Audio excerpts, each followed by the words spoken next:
It was a contract. Nothing more. At least that was the plan. The paper sat on the kitchen table like a grenade with the pin already pulled. I stared at it. It stared back. 30 days. That's all it said at the top in bold black letters that felt more like a sentence than a timeline. 30 days as the wife of Alpha John Calloway. My name is Sera. I'm 24 years old. I work double shifts at a diner on the edge of Cresthaven. I own exactly one good dress, and until 48 hours ago, the most powerful man in 3 packs wouldn't have been able to pick me out of a lineup. And now his lawyer was sitting across from me at my second-hand dining table, waiting for my signature like this was just another Tuesday. Miss Voss. The lawyer, a thin, silver-haired Omega named Mr. Crane, folded his hands. The terms are simple. You reside in the Alpha's estate for 30 days. You attend to formal pack events as his mate. You say nothing to the press, nothing to rival pack members, and nothing to anyone about the arrangement's true nature. At the end of the term, you receive $200,000 and a full pardon for your brother's debt. My brother's debt. There it was. The grenade. My brother Eli had borrowed money from the Calloway pack's financial arm 8 months ago. Money to cover our mother's medical bills when the hospital wouldn't wait and the insurance wouldn't pay. Eli hadn't told me until the collectors started coming. By then, the interest had metastasized into something monstrous. Something we could never climb out of on our own. And somehow, the Alpha himself had taken notice. I looked down at the paper again. Why me? I asked. Mr. Crane allowed himself a small, practiced smile. The Alpha selects. Which meant nothing, which meant everything in pack politics. John Calloway was the Alpha of the Cresthaven pack, the most dominant wolf in a region that had seen 3 blood feuds and succession wars in the last decade. He was 29 years old. He was unmarried. And according to every gossip circle from here to the northern mountain territory, the Elder Council had given him an ultimatum: present a mate at the solstice gathering, or submit to an arranged bonding with the Harkin pack's daughter. Apparently, he'd rather hire a fake wife than marry into an alliance he didn't trust. I picked up the pen, my hand didn't shake. I was proud of that. I signed. They sent a car the next morning, black, silent, with tinted windows that made the world outside look like a photograph of itself.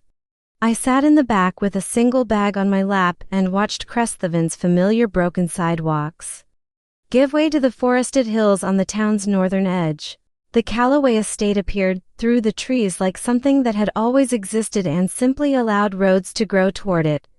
3 stories of dark stone and timber, with a covered front entrance bracketed by 2 massive oak trees. The grounds were immaculate. The silence was total. A woman met me at the door, sharp cheekbones, dark hair pulled back, the kind of posture that said she'd never once slouched in her life. I'm Mara, she said, the Alpha's household manager. I'll show you to your rooms plural. I filed that away. She walked me through hallways that smelled of cedar and old books and something underneath both of those things. Something warm and animal and deeply territorial. The scent of the Alpha. Threaded through every wall and floorboard, my wolf stirred beneath my skin, which I ignored. Because my wolf had terrible judgment and this was a business arrangement. My suite was on the 2nd floor. It had a sitting room, a bedroom with a 4-poster bed, and a bathroom with a tub the size of a small swimming pool. My single bag looked like a joke in the middle of it. Dinner is at 7, Mara said from the doorway. The Alpha will see you then. Will he? I said. She raised one eyebrow. He's been informed of your arrival. Which was not a yes.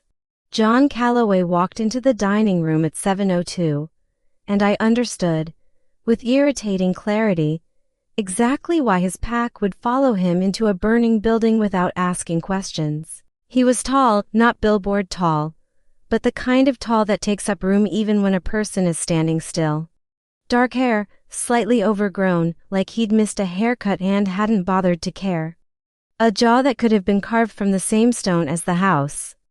And eyes, gray, the kind of gray that changes color with the light, that landed on me and stayed. Not in the way men sometimes looked at me in the diner, hungry and dismissive at once. This was assessment, clean and unhurried, like he was reading something. Sera Voss. He said, Alpha Calloway. He sat across from me. Mara appeared from nowhere, poured water, and vanished. You read the contract, he said, every line questions. I had 17. I picked the most important one. What do you tell people? About how we met. A pause. He reached for his water. We met at the Eastfall Trade Summit 8 months ago. Brief meeting. We stayed in contact quietly. And if someone pushes for details? Then you deflect and I redirect. We won't be interrogated separately. I'll be present at every event. Attached at the hip, I said, and immediately wished I'd phrased it differently, because something shifted in his expression, not quite a smile, but the shadow of one, there and gone. Something like that, he said. Dinner came, we ate. He asked me 3 questions. What I did, where I'd grown up, whether I'd ever attended a formal pack gathering. I answered all 3. He offered almost nothing in return except competence and that unsettling stillness that alphas cultivated like a weapon. When dinner ended, he pushed back his chair and looked at me directly. The first event is in 9 days, he said. The Elder Council's welcome dinner. They'll be looking for weakness in me or in us both. He stood. Sleep well, Sera. He left. I sat at the long, empty table and thought, 29 more days. I thought this is fine. I thought about the $200,000 and my brother's face when I told him it was handled. I did not think about the way the alpha's scent still hung in the room like something that refused to leave. I was mostly successful. Part 2. The 9 days I expected to be invisible in that house. I expected to eat meals alone, read in my enormous borrowed room. Mark days off a mental calendar like a prisoner counting sentences in and out. Clean and professional, no complications. What I did not expect was John Calloway. Not the version of him I'd built from rumors and the shock of that first dinner. The distant, political animal. I mean the actual man, in the actual house, on an actual Tuesday morning, standing at the kitchen counter in a gray shirt with coffee in his hand, reading something on his phone. When I came downstairs at 6:30 because I couldn't sleep, he looked up. There's a second pot, he said. Mara makes it too strong for me. I stopped in the doorway. Alphas can find coffee too strong? Alphas are people, he said mildly and went back to his phone. I poured coffee. It was indeed extremely strong.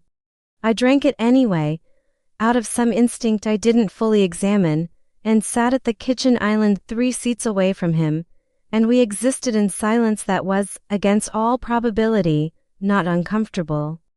He left at 7:15 without ceremony.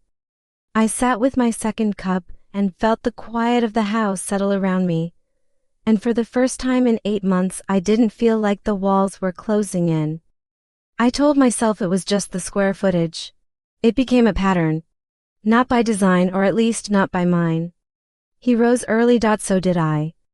The kitchen was neutral territory, pre-Mara, pre-household staff, before the estate put on its formal face for the day. We didn't talk much. When we did, it wasn't about the contract or the pack or the Elder Council. On day 3, he asked if I'd read the book sitting on the kitchen counter, some dense historical text on northern pack migration in the 1800s. I picked it up, I admitted. Got to chapters in. What did you think? That whoever wrote it had never actually spoken to a wolf who lived through it. It reads like a zookeeper's notes. He was quiet for a moment. Then that's exactly what it is. He slid a different book across the counter toward me, older, the spine cracked and soft with handling. Voices from the Cresthaven line and oral history. Chapter 7, he said. Matriarchals Calloway, 1887. Tell me what you think. I took the book upstairs. I read chapter 7, then 8, then 9. When I came back down the following morning, I had opinions. He had counter-arguments. We talked for 40 minutes before either of us noticed. On day 5, Mara caught me doing my own laundry in the utility room because I'd felt strange leaving it for the staff, and she looked at me like I was a mildly interesting species of bird. The alpha said you'd be like this, she told me. Like what? Stubborn about small things. I didn't know how to respond to that, so I just asked where the fabric softener was. On day 7, he found me on the back terrace in the late afternoon, sitting cross-legged on the stone with my shoes off, watching the tree line. The forest pressed close at the back of the estate, dark and deep and alive in the way forests near pack territory always were. He sat in one of the chairs nearby, not too close, not performing distance either. You haven't shifted since you arrived, he said. Not an accusation. An observation. I run at home, I said. Through the East Quarter. The industrial lots. Silence. Then, that's a terrible place to run. It's what I have. He was quiet for a moment. The North Trail starts at the gate in the garden wall. It runs to the ridge and back. About 6 miles. You can use it. I looked at him. That's pack territory. You're pack adjacent for 30 days. The trail is fine. Something about the way he said it, matter of fact, no ceremony, like the offering of this small thing cost him nothing, made my chest do something I didn't appreciate. Thank you, I said. He nodded. We watched the tree line together until the light went gold. On day 8, I ran the North Trail at dawn. The forest received me like an exhale. I shifted halfway up and let my wolf have the cold morning air and the smell of pine and dark earth, and somewhere upstream, the clean cold thread of a creek. She ran fast and free, and when we crested the ridge and looked out over the valley, the mist still pooled in the low places. She did something she hadn't done in longer than I could remember. She was simply happy. I came back changed in the small way that runs are supposed to change you, and found John at the kitchen counter, and he looked at me, and whatever he saw made him smile briefly, genuinely, before he turned back to his coffee. I sat down 3 seats away. I thought 22 days. I thought right. Part 3. The gathering. The Elder Council's welcome dinner was held at the Cresthaven Lodge, a sprawling timber building at the edge of the pack's ceremonial ground.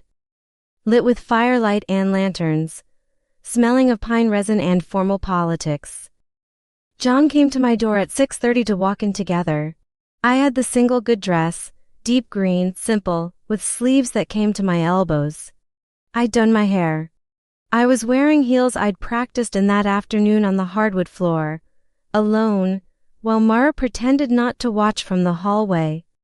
When I opened the door, John Calloway looked at me the way he'd looked at me at dinner on the first night, reading, assessing.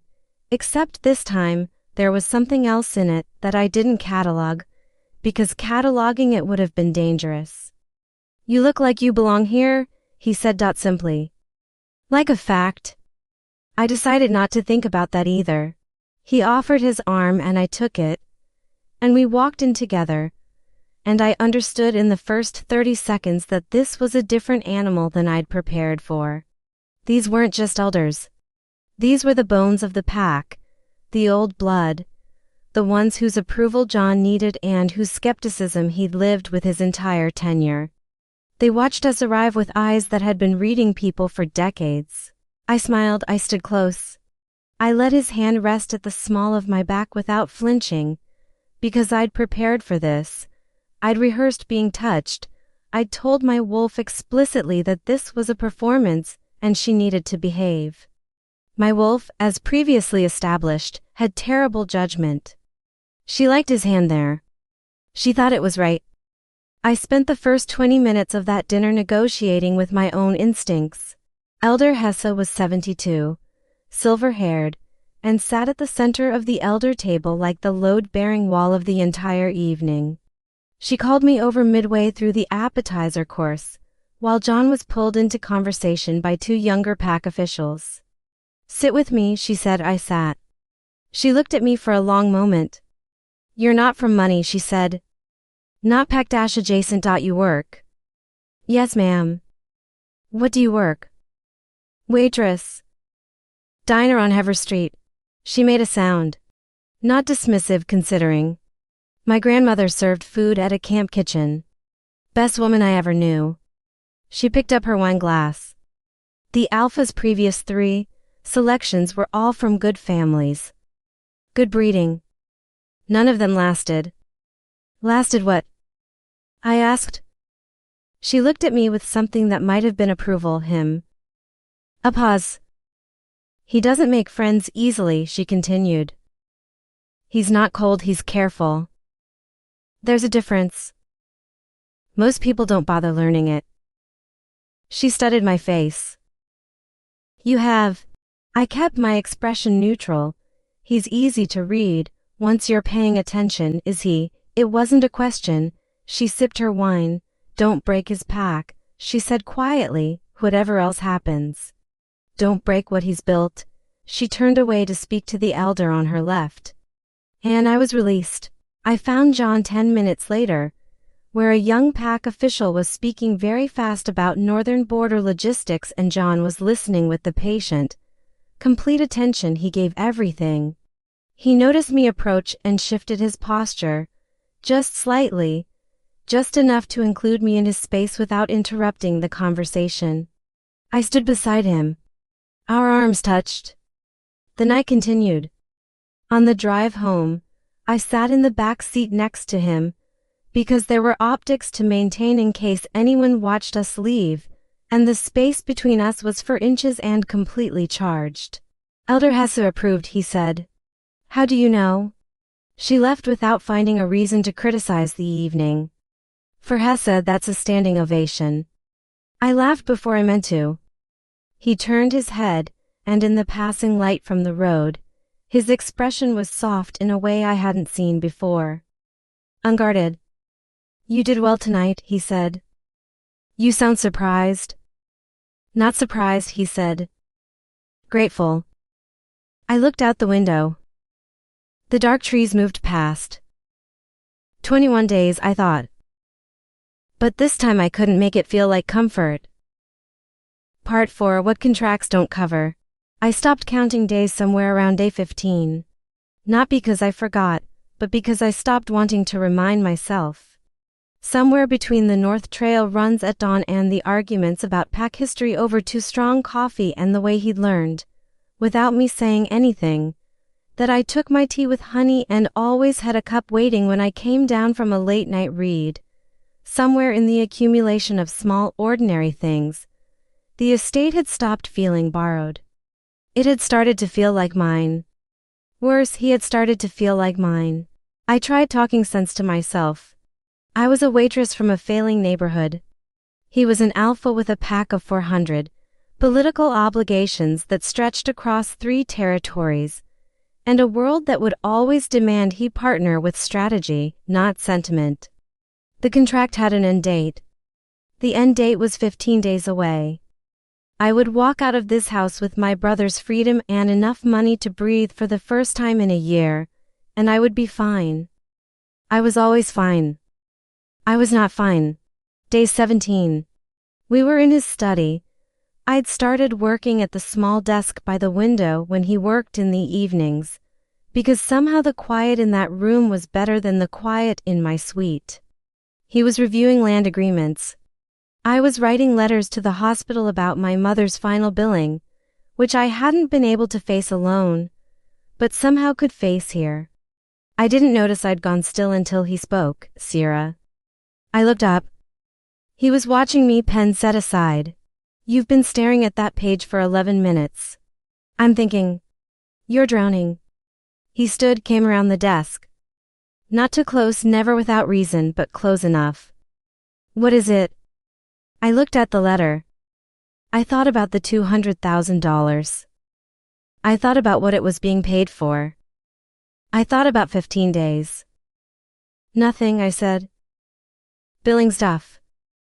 It's fine. He sat on the edge of the desk and looked at me in that way he had. The reading way, the way that peeled back the surface and found the actual architecture underneath. It's not fine, he said. I put the letter down, John. It was the first time I'd used his name without the title. I hadn't planned it. We both noticed. What aren't you telling me? He asked quietly, and I made the mistake of looking at him, of meeting those gray eyes that changed with the light, and I understood, my wolf understood, my whole traitorous self understood, that what was happening in that room was real, and that the contract hadn't built it, and the contract couldn't dissolve it. I think I've miscalculated, I said. A beat of silence, how so? He said very carefully. I think I forgot this was pretend, I said. The room held its breath. He looked at me for a long moment. Something moved through his face. Not surprise, I thought, not exactly, more like something arriving that he'd been watching approach for days. Maybe, he said. Slowly. It stopped being pretend before you did. My heart performed an act of complete treason, John. I'm not asking you to decide anything tonight, he said. I know what you came here for. I know what the contract says. I wouldn't ask you to stay out of some obligation or because you feel cornered. He stopped, ran a hand through his hair, the only sign I'd ever seen him give of genuine unsteadiness. But I need you to know it hasn't been a performance. Not for me. I don't know exactly when it stopped being one, but it stopped. I stood up. He watched me. Something very careful on his face, contained, braced. Like a man who'd said the true thing and was prepared to have it returned unopened. I stepped toward him. I ran the North Trail this morning, I said, and I thought about how I'd never run a trail that good alone. I thought that it would be less without you knowing I'd run it. I stopped. That's when I knew. He exhaled, just once, barely audible, then he reached out and tucked a piece of hair from my face. And the touch was so careful on, so deliberate on, so utterly without pretense that my wolf went completely, embarrassingly quiet. Sera, he said. Yeah, I said, the contract ends in 13 days, No, I'm asking you to stay past it. I looked at him. The study was warm and smelled of cedar and old books and him, and outside the window the forest was dark and alive, and I had one good dress and a borrowed suite and a brother whose debt was paid, and this man, this careful, still, quietly extraordinary man, was looking at me like I was the only strategic decision he'd ever made without calculating the outcome first. I'm not a political asset, I told him. I'm a waitress. The elders will have opinions.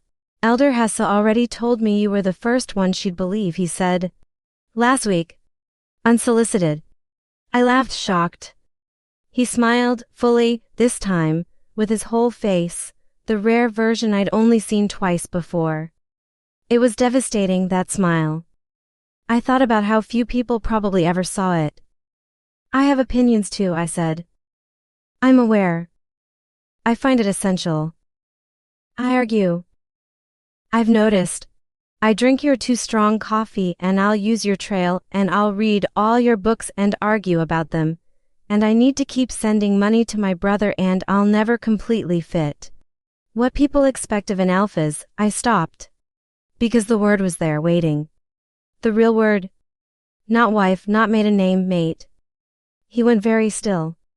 I know, he said. I'm not asking for the expected version. His thumb traced along my jaw, light as inquiry. I'm asking for the actual one. The last thing I'd been holding onto, the last careful wall I'd built around the past 17 days, came down without ceremony, no drama, just the quiet giving way of something that had been holding against a tide too long. I closed the last distance between us, part 5, 30 days and after we tore up the contract on day 20. Not symbolically, actually, in the kitchen, over coffee. John set it on the counter and tore it cleanly in half, and then in half again, and left the pieces on the counter for Mara to find. Which she did without comment. Except for the small composed smile she gave me when she thought I wasn't looking. I called Eli that afternoon. Told him it was handled. He cried, which he'd never once done in my memory, and I sat on the back terrace in the late light and let him, and when I came inside John didn't ask what the call was about.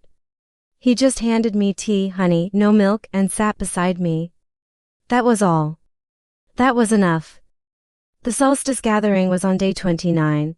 I wore a new dress, deep blue, not green, chosen by me without consultation, though John had seen it the morning it arrived and said yes in the quiet way he said things he meant. We walked in together, and this time there was no performance in it. Our hands were joined. My wolf was not negotiated with. She simply was.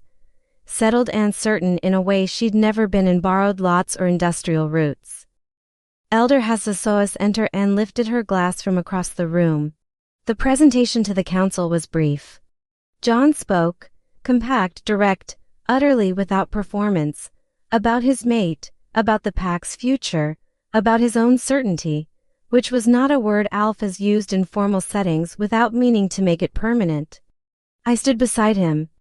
For 100 wolves. The firelight. The formal weight of the pack's history pressing on every timber of the roof. And I was not afraid. That night, when we came home, I stood in the kitchen in my blue dress and John leaned against the counter and we were quiet together in the way we had always been quiet. The way I was starting to understand was its own kind of language. 30 days, I said. 30 days, he agreed. I didn't expect this. He looked at me. Neither did I. A pause. It was better than expected.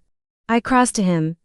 He put his arms around me, steady and unhurried, the way he did everything, and I thought about the contract on the kitchen table, the grenade I'd reached out and chosen to catch, and how completely wrong I'd been about what it contained. Not a sentence. Not a transaction. Just the beginning of a life I hadn't thought to want. I pressed my face against his shoulder and felt his hand on the back of my head. And the house was quiet around us. And somewhere the forest breathed in the dark.